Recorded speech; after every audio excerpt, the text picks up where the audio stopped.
శాంతి. ఈరోజు Murali date 27 April 2024. బాబా చెప్తున్నారు, మధురమైన పిల్లలారా, మీరు తండ్రి నుండి ఆరోగ్యము, ఐశ్వర్యము, సంతోషాల వారసత్వం తీసుకునేందుకు వచ్చారు. ఈశ్వరీయ మతమును అనుసరించుట ద్వారానే తండ్రి నుండి వారసత్వం కూడా లభిస్తుంది. ఈరోజు మురళీలోని ప్రశ్న: తండ్రి తన పిల్లలందరికీ వికల్పాలను జయించేందుకు ఏ యుక్తిని తెలియచేశారు? సమాధానము: వికల్పాలను జయించేందుకు స్వయాన్ని ఆత్మగా భావించి సోదర దృష్టితో చూడండి. శరీరాన్ని చూస్తే వికల్పాలు వస్తాయి కనుక భృకుటిలో సోదరాత్మను చూడండి. పావనముగా అవ్వాలనుకుంటే ఈ దృష్టిని స్థిరంగా ఉంచుకోండి. నిరంతరము పతిత పావనులైన తండ్రిని స్మృతి చేయండి. స్మృతి ద్వారానే తుప్పు వదిలిపోతూ ఉంటుంది, ఖుషి పాదరసము పైకి ఎక్కుతుంది. అంతేకాక వికల్పాలపైన విజయాన్ని ప్రాప్తి చేసుకుంటారు. ఓం శాంతి. తన శాలిగ్రామాలకు శివ భగవాను వాచ. శివ భగవాను వాచ అనగా శరీరం తప్పకుండా ఉంటుంది, అప్పుడే మాట్లాడగలరు. మాట్లాడేందుకు నోరు తప్పకుండా కావాలి. వినేవారికి కూడా చెవులు తప్పకుండా అవసరము. ఆత్మకు నోరు, చెవులు అవసరము. పిల్లలైన మీకు ఈశ్వరీయ మతం లభిస్తుంది. దీనిని రాముని మతము అని అంటారు. ఇతరులు రావణుని మతంలో ఉన్నారు. ఈశ్వరీయ మతము మరియు అసురీ మతము అని 2 రకాలు ఉన్నాయి. ఈశ్వరీయ మతము అర్ధకల్పం నడుస్తుంది. బాబా ఈశ్వరీయ మతాన్ని ఇచ్చి మిమ్మల్ని దేవతలుగా తయారు చేస్తారు. తరువాత సత్య త్రేతాయుగాల్లో అదే మతం నడుస్తుంది. యోగులైనందువలన అక్కడ జన్మలు కూడా తక్కువగా ఉంటాయి. ద్వాపర కలియుగాలలో రావణుని మతం ఉంటుంది. ఇక్కడ జన్మలు కూడా ఎక్కువగా ఉంటాయి. ఎందుకంటే వీరు భోగులు కనుక ఆయువు కూడా తక్కువగా ఉంటుంది. చాలా సాంప్రదాయాలు ఏర్పడతాయి. చాలా దుఃఖితులుగా అవుతారు. రాముని మతం వారు రావణుని మతంలో కలిసిపోతారు. అప్పుడు పూర్తి ప్రపంచమంతా రావణుని మతంగా అయిపోతుంది. మళ్ళీ బాబా వచ్చి అందరికీ రాముని మతమును ఇస్తారు. సత్యయుగంలో రాముని మతము అంటే ఈశ్వరీయ మతం ఉంటుంది. దానినే స్వర్గము అని అంటారు. ఈశ్వరీయ మతం లభించుట వలన అర్ధకల్పం కొరకు స్వర్గ స్థాపన జరుగుతుంది. అది ఎప్పుడు పూర్తి అవుతుందో అప్పుడు రావణ రాజ్యం వస్తుంది. దానిని అసురీ మతము అని అంటారు. ఇప్పుడు స్వయాన్ని ప్రశ్నించుకోండి, మేము అసురీ మతం ద్వారా ఏమి చేశాము? ఈశ్వరీయ మతం ద్వారా ఏమి చేస్తున్నాము? మొదట నరకవాసులుగా ఉండేవారము, మళ్ళీ శివాలయంలో స్వర్గవాసులుగా అవుతాము. సత్య త్రేతాయుగాలను శివాలయము అని అంటారు. ఏ పేరుతో స్థాపన జరుగుతుందో తప్పకుండా వారి పేరే పెడతారు. కనుక అది శివాలయము. అక్కడ దేవతలు ఉంటారు. రచయితైన తండ్రి మీకు ఈ విషయాలను అర్థం చేయిస్తున్నారు. వారు ఏమి రచిస్తారో అది పిల్లలైన మీరు కూడా అర్థం చేసుకున్నారు. మొత్తం రచన అంతా వారిని ఈ సమయంలో హే పతిత పావన, హే ముక్తిదాత, రావణ రాజ్యం నుండి లేక దుఃఖముల నుండి విడుదల చేయు తండ్రి, మీరు రండి అని పిలుస్తున్నారు. ఇప్పుడు మీకు సుఖము గురించి తెలిసింది కనుక దీనిని దుఃఖము అని భావిస్తున్నారు. లేకుంటే ఎవ్వరూ దీనిని దుఃఖమని భావించరు. తండ్రి ఎలాగైతే జ్ఞానసాగరులో మనుష్య సృష్టికి బీజరూపులో అలా మీరు కూడా జ్ఞానపూర్ణులుగా అవుతారు. బీజములో పూర్తి వృక్ష జ్ఞానమంతా ఉంటుంది కదా, కానీ అది జడమైనది. ఒకవేళ చైతన్యమైతే తప్పకుండా చెప్పి ఉండేది. మీరైతే చైతన్య వృక్షానికి చెందినవారు కనుక వృక్షము గురించి కూడా మీకు తెలుసు. తండ్రిని మనుష్య సృష్టికి బీజరూపులు, సత్చిత్ ఆనంద స్వరూపులు అని అంటారు. ఈ వృక్షము ఉత్పత్తి మరియు పాలన ఎలా జరుగుతుందో ఎవ్వరికీ తెలియదు. అలాగని కొత్త వృక్షం ఉత్పన్నమవుతుంది అని కాదు. పాత వృక్షంలోని మనుషులు ఈ సమయంలో రావణ రాజ్యం ఉంది, వచ్చి రావణుడి నుండి విడుదల చెయ్యండి అని పిలుస్తారని తండ్రి అర్థం చేయించారు. మనుషులకు రచయిత గురించి కానీ రచన గురించి కానీ తెలియదు. స్వయం తండ్రే తెలుపుతున్నారు, నేను ఒకేసారి స్వర్గాన్ని స్థాపన చేస్తాను. స్వర్గం తర్వాత మళ్ళీ నరకం తయారవుతుంది. రావణుడు రావడంతో మళ్ళీ వామ మార్గంలోకి వెళ్ళిపోతారు. సత్యయుగంలో ఆరోగ్యము, ఐశ్వర్యము, సంతోషము అన్నీ ఉంటాయి. మీరు ఇక్కడకు తండ్రి నుండి ఆరోగ్యము, ఐశ్వర్యము, ఆనందాల వారసత్వం తీసుకునేందుకు వచ్చారు. ఎందుకంటే స్వర్గంలో ఎప్పుడు దుఃఖం ఉండదు. మేము కల్పకల్పము పురుషోత్తమ సంగమయుగంలో పురుషార్థం చేస్తామని ఇప్పుడు మీ హృదయంలో ఉంది. పేరే ఎంత బాగుంది. ఇతర యుగాలను పురుషోత్తమ యుగం అని అనరు. ఆ యుగాలలో మెట్లు క్రిందకి దిగుతూ వస్తారు. తండ్రిని పిలుస్తూ కూడా ఉంటారు. సమర్పణ కూడా చేస్తూ ఉంటారు. కానీ తండ్రి ఎప్పుడు వస్తారో తెలియదు.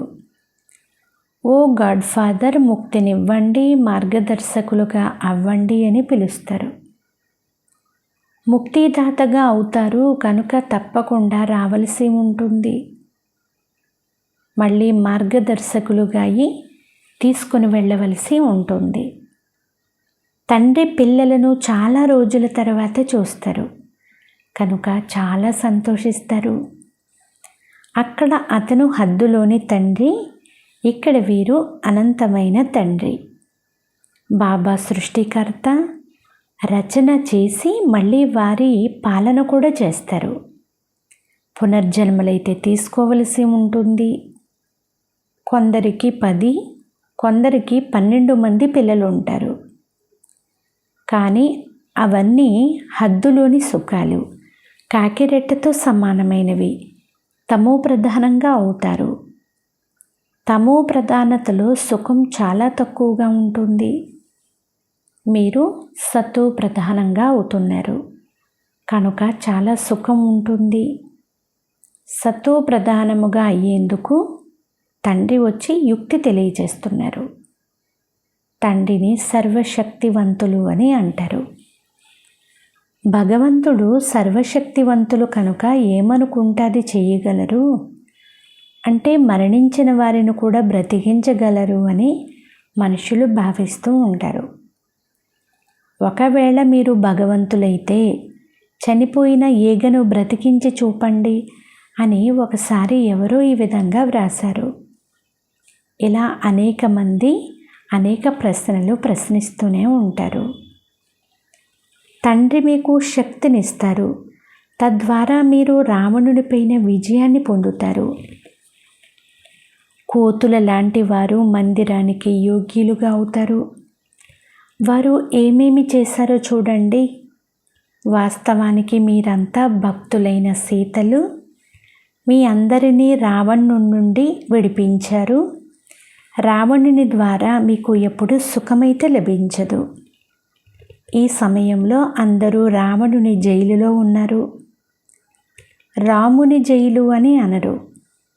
రాముడు వచ్చేదే రావణుని జైలు నుండి విడిపించడానికి. 10 తలల రావణుణ్ణి తయారు చేస్తారు కానీ 20 భుజాలు చూపించరు. పురుషునిలో 5 వికారాలు, స్త్రీలోని 5 వికారాలు ఉన్నాయని తండ్రి అర్థం చేయించారు. దానిని రావణ రాజ్యము అని లేక 5 వికారాల రూపీ మాయా రాజ్యము అని అంటారు. వీరి వద్ద చాలా మాయ ఉంది, మాయ నశ పెరిగి ఉంది అని అనరు. ధనాన్ని మాయ అని అనరు, ధనమును సంపద అని అంటారు. పిల్లలైన మీకు సంపద మొదలైనవి చాలా లభిస్తాయి. మీరు ఏమీ అడగవలసిన అవసరం ఉండదు. ఎందుకంటే ఇది చదువు. చదువులో ఎక్కడైనా అడుక్కోవడం అనేది అంటే యాచించడం ఉంటుందా? టీచరు ఏమి చదివిస్తారో అది విద్యార్థి చదువుతాడు. ఎవరు ఎంత బాగా చదువుతారో అంత పొందుతారు. అంతేకాని యాచించే మాటే లేదు. ఇందులో పవిత్రత కూడా అవసరము. ఒక్క అక్షరానికి కూడా విలువ ఎంత ఉందో చూడండి. పదమంతా అంటే కోటాను కోట్ల విలువ ఉంది. తండ్రిని గుర్తించండి, వారిని స్మృతి చెయ్యండి. ఆత్మ ఎలాగైతే బిందువుగా ఉందో అలా ఆత్మనైన నేను కూడా బిందువునే అని తండ్రి తమ పరిచయాన్ని ఇచ్చారు. వారు సదా పవిత్రులు, శాంతి, జ్ఞానము, పవిత్రతా సాగరులు. మహిమ వారిదొక్కరిదే. ప్రతి ఒక్కరికి వారిదైన స్థానం ఉంటుంది. కణకణంలో భగవంతుడు ఉన్నాడని నాటకాన్ని కూడా తయారు చేశారు. ఎవరు నాటకాన్ని చూసి ఉంటారో వారికి తెలిసి ఉంటుంది. మీరు ఎక్కడికైనా వెళ్ళండి, కేవలం సాక్షిగా ఉంటూ చూడాలి అని బాబా మహావీర పిల్లలకు చెప్తారు. ఇప్పుడు మీరు రామరాజ్యాన్ని స్థాపన చేసి రావణ రాజ్యాన్ని సమాప్తం చేస్తారు. ఇది అనంతమైన విషయము. వారు హద్దులోని కథలను తయారు చేశారు. మీరు శివశక్తి సైన్యము. శివుడు సర్వశక్తివంతులు కదా. మీరు శివుని శక్తిని తీసుకునే శివుని సైన్యము. వారు శివసేన అని పేరు పెట్టుకున్నారు. ఇప్పుడు మీకు ఏమని పేరు పెట్టాలి? మీ పేరు ప్రజాపిత బ్రహ్మ కుమారి కుమారులు అని పెట్టబడింది. అందరూ శివుని సంతానమే. పూర్తి ప్రపంచములోని ఆత్మలందరూ వారి సంతానమే. శివుని ద్వారా మీకు శక్తి లభిస్తుంది. శివబాబా మీకు జ్ఞానాన్ని నేర్పిస్తారు. దాని ద్వారా మీకు అర్ధకల్పము విశ్వం పైన రాజ్యం చేసే శక్తి లభిస్తుంది. ఇది మీ యోగ బలపు శక్తి, వారిది బాహుబల శక్తి. భారతదేశపు ప్రాచీన రాజయోగానికి చాలా మహిమ ఉంది. దేని ద్వారా స్వర్గస్థాపన జరిగిందో ఆ భారతదేశపు ప్రాచీన యోగాన్ని నేర్చుకోవాలని అనుకుంటారు. క్రీస్తుకు ఇన్ని సంవత్సరాల క్రితము స్వర్గం ఉండేది అని అంటారు. అది ఎలా తయారయ్యింది? యోగము ద్వారా. మీరు ప్రవృత్తి మార్గంలోని సన్యాసులు.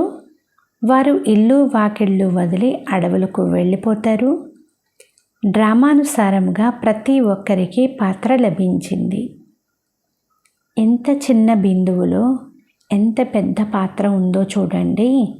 ఇది ప్రాకృతికము అని అంటారు. తండ్రి సదా సర్వశక్తివంతులు, స్వర్ణిమ యుగం వారు. ఇప్పుడు మీరు వారి నుండి శక్తిని తీసుకుంటారు. ఇప్పుడు మీరంతా స్వర్ణిమ యుగానికి చెందిన వారే కదా. మీరు సర్వశక్తివంతుడైన బాబా నుండి శక్తిని తీసుకుంటారు. ఇది కూడా తయారైన డ్రామా. కోటి సూర్యుల కన్నా తేజోమయులు కాదు. ఎవరిలో ఏ భావన కూర్చుంటుందో వారు ఆ భావనతో చూస్తారు. కళ్ళు ఎర్రగా అయిపోతాయి. చాలించండి, నేను సహనం చెయ్యలేను అని అంటారు. అవన్నీ కూడా భక్తి మార్గం యొక్క సంస్కారాలు అని తండ్రి అంటారు. ఇది జ్ఞానము. ఇందులో చదవవలసి ఉంటుంది. వీరు తండ్రి, టీచరు కూడా. వారు ఇప్పుడు చదివిస్తున్నారు, మీరు తమో ప్రధానం నుండి సతో ప్రధానంగా అవ్వాలి అని మనకు చెప్తున్నారు. చెడును వినకండి అని వారు చెప్తారు. ఈ మాటలు ఎవరు అన్నారో మనుషులకు తెలియదు. మొదట కోతుల చిత్రాలను తయారు చేసేవారు, ఇప్పుడు మనుషుల చిత్రాలను తయారు చేస్తున్నారు. బాబా కూడా ఈ నళిని బచ్చీ ద్వారా తయారు చేయించారు. మనుషులకు ఎంత భక్తి నశ ఉంది.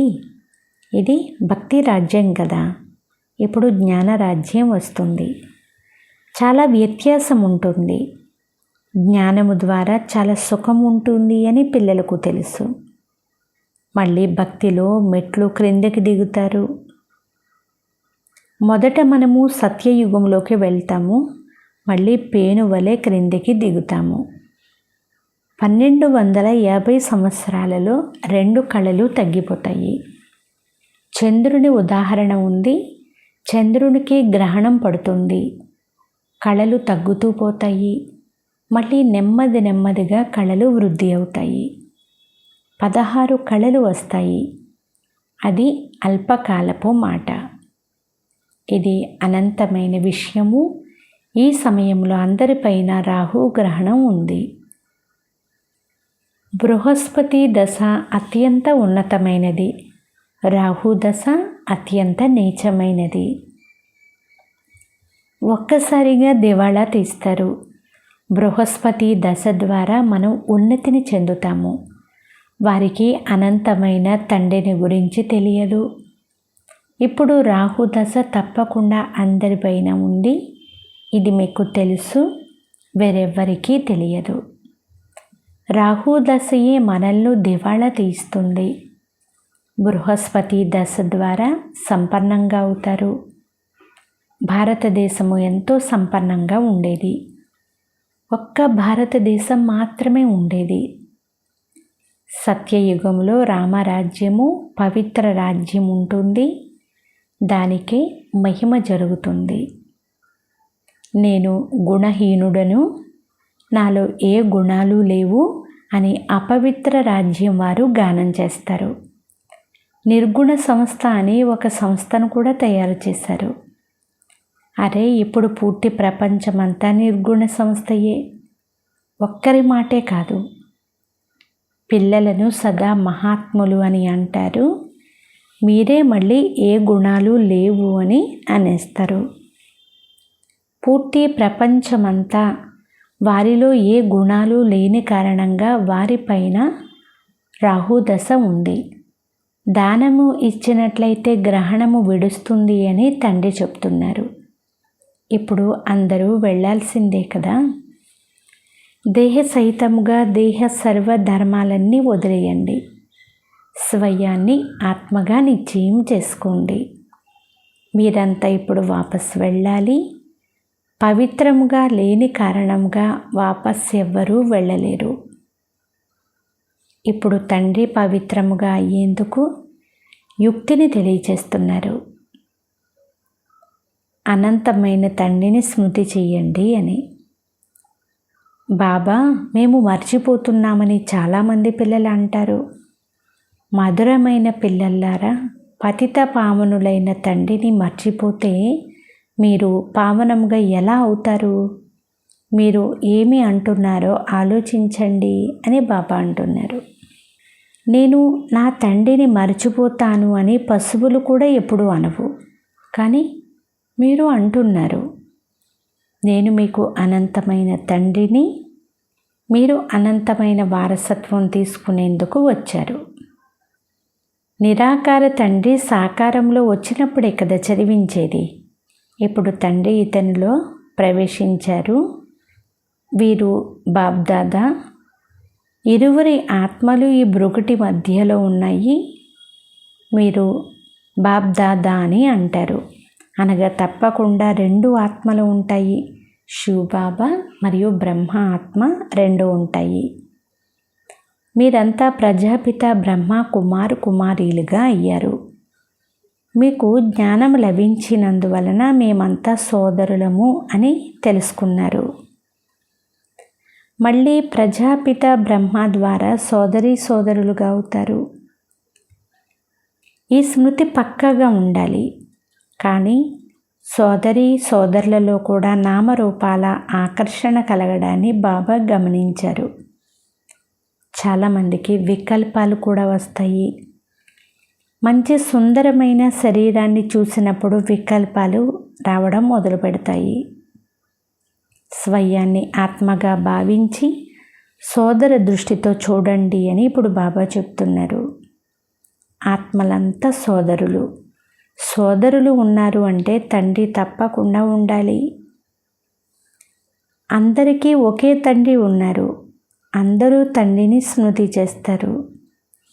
ఇప్పుడు సతో ప్రధానముగా అవ్వాలి అంటే నన్ను ఒక్కరినే స్మృతి చెయ్యండి అని తండ్రి చెప్తారు.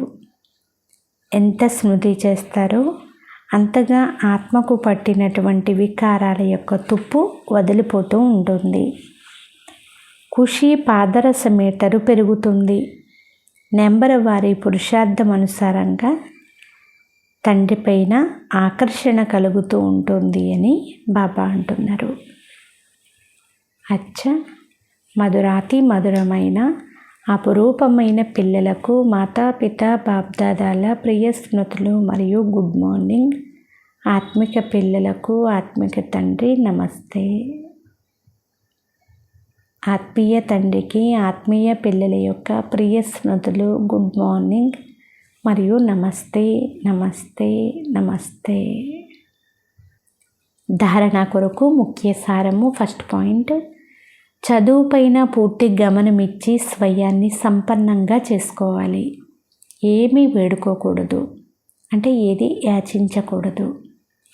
ఒక్క తండ్రి స్మృతి మరియు పవిత్రత శక్తి యొక్క ఈ ధారణ ద్వారా మీరు పదమాపదంపతులుగా అవుతారు.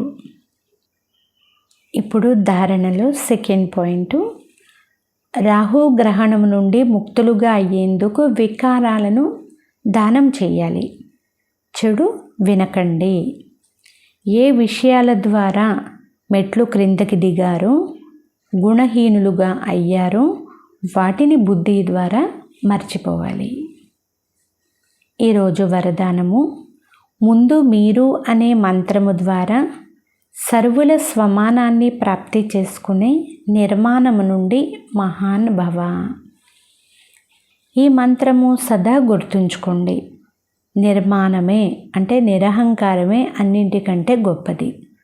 ముందు మీరు అని అనడమే అందరి నుండి స్వమానాన్ని అనగా గౌరవాన్ని ప్రాప్తి చేసుకునేందుకు ఆధారము. మహాన్గా అయ్యేందుకు ఈ మంత్రాన్ని వరదాన రూపంలో సదా జతలో ఉంచుకోండి. వరదానాల ద్వారానే పాలింపబడుతూ ఎగురుతూ గమ్యానికి చేరుకోవాలి. వరదానాలను కార్యంలో ఉపయోగించినప్పుడు అసలు శ్రమ చేయాల్సిన అవసరం ఉండదు. ఎప్పుడైతే వరదానాలు కార్యములు ఉపయోగించరో అప్పుడు మాత్రం చాలా శ్రమ చేయాల్సి ఉంటుంది. వరదానాలతో పాలింపబడుతూ వరదానాలను కార్యములు ఉపయోగిస్తూ ఉంటే శ్రమ సమాప్తమైపోతుంది. సదా సఫలత మరియు సంతుష్టతలను అనుభవం చేస్తూ ఉంటారు. స్లోగన్, ముఖము ద్వారా సేవ చేసేందుకు చిరునవ్వుతో ఉన్న మీ రమణీకమైన గంభీర స్వరూపాన్ని ఎమర్జ్ చెయ్యండి. అచ్చా, ఓం శాంతి.